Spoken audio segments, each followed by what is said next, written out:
Our next speaker is Kirsten Swann. She's the editor of the Mountain View Post. An experienced television journalist, Kirsten decided to set up an online neighborhood newspaper in one of Anchorage's oldest neighborhoods. Please welcome Kirsten. Kirsten, excuse me.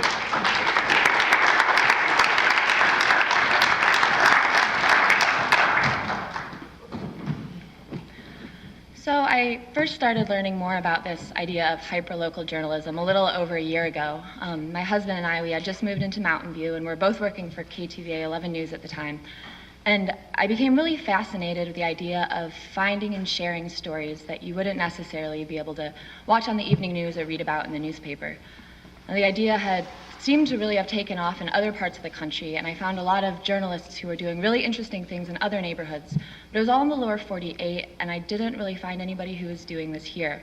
So I thought I would give it a shot, and Mountain View, my new neighborhood, seemed like a particularly good place to try it out, not only because it's one of the oldest neighborhoods in Anchorage, but it seemed like most of the news and storytelling that was coming out of the neighborhood fell into some very particular silos. And if you've lived here for any amount of time, you've probably seen some headlines about Mountain View, and it might be crime-related, or more recently, it might be something about how, I think based on 2010 census data, it's the most culturally diverse neighborhood in the country, which I thought was pretty interesting.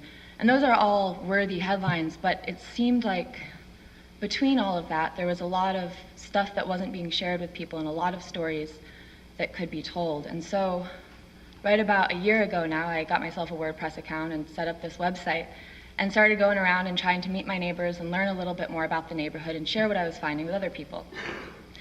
So I went to community council meetings, and I went to family nights at the school, and I went to acrobatic performances at the library, and I met business owners, people who've owned businesses in the neighborhood for decades, and people who've saved and studied in order to start their first business and decided that when they did that, they wanted to do that in Mountain View, which I also thought was pretty neat.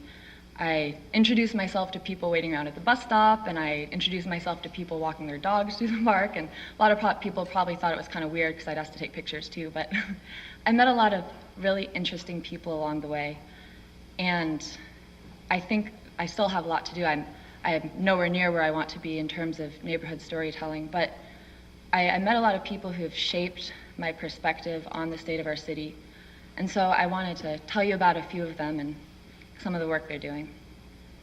And the first person is a lady named Baldwin, and she runs the 21st Century After School program at Mountain View Elementary School. So she's in charge of dozens of kids and sets them up with activities and brings people into the school to talk to them and tries to open their eyes to new things. The first time I met her, it was at a family night activity, and I'm sure you've all heard the term STEM before. I think it's science, technology, engineering, and math, which is a big focus for 21st Century After School programs. But at Mountain View, she told me that they were calling it STEAM, and they're adding that A for art, because a lot of the kids there were really into art and felt really passionate about it.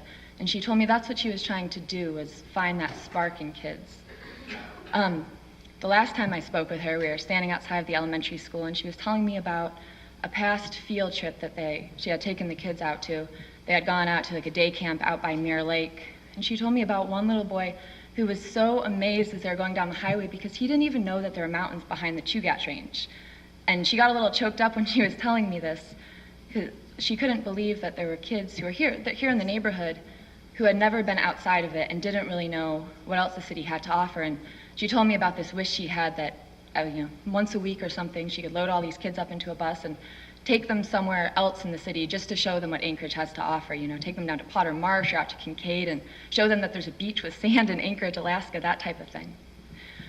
The next person I want to tell you about is a gentleman named Jamal Morgan, and he has a full-time job running a transitional housing program in the neighborhood, but he spends a lot of his Friday nights at the Boys and Girls Club running teen nights. He doesn't have any teenagers of his own. He has some young kids, but he still spends a lot of his Friday nights with teenagers because he wants to be able to connect them to mentors in the community and show them that there are people out there who care about them and can help them with their futures.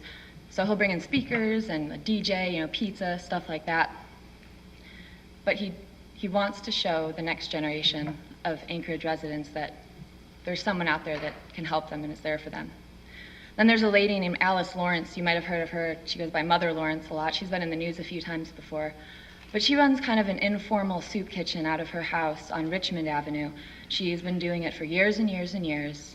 every day, I believe at 4:30, she hands out meals, donated food that she collects from area grocery stores. And the line starts to form out in her driveway around 4 o'clock every day. So you see there's a huge need for that kind of service.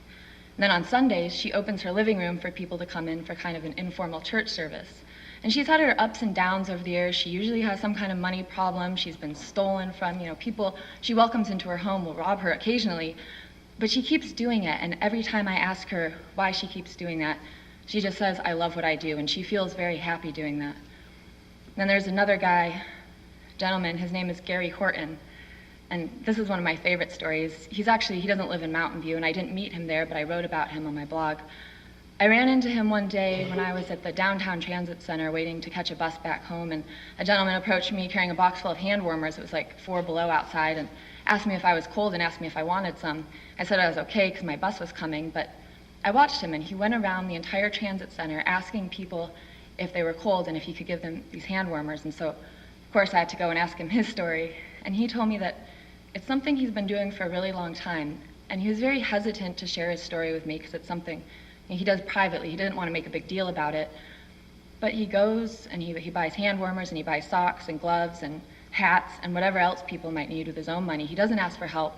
And he goes and distributes it because he told me you never know, in his mind, you never know when you might be serving Jesus. And he feels like he's done that before. Then finally, there's a lady by the name of Insug Bake. This is another one of my favorite stories.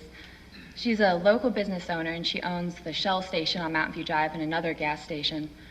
And I met her around Thanksgiving last year because I was just walking down the street and saw a big sign hanging out underneath the Shell station sign, and it said free lunches on Thanksgiving Day and some time, something like that. So I went in and asked her about it. And just like Gary, she was pretty hesitant to tell me about it. She didn't want to make a big deal about it. But I learned that for years now, on Thanksgiving, she's been going out and buying enough food to feed several hundred people and taking it all back to her church kitchen and preparing it. Sometimes she has some help from friends or family, but she does the bulk of the work herself.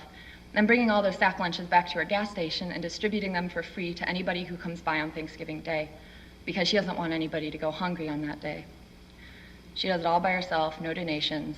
She was a very humble woman, didn't want her picture taken for the story. She said it's not about her.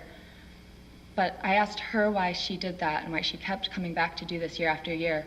And she told me that she's been very blessed here in Anchorage, and her businesses have done well, and she's felt lucky, and she just kind of wanted to pass that on to everybody else. So I guess those are just kind of a short segment of all of the people that I've met. And I've only been doing this for a year, and so I know there are countless other people that I still have yet to meet. But I guess when I was thinking about this forum tonight and what the state of our city is, I just really feel like knowing that there are people like that out there who are doing what they can to make it a better place in their own quiet way, not trying to make a big deal about it, I feel very confident what the state of our city is. Thank you.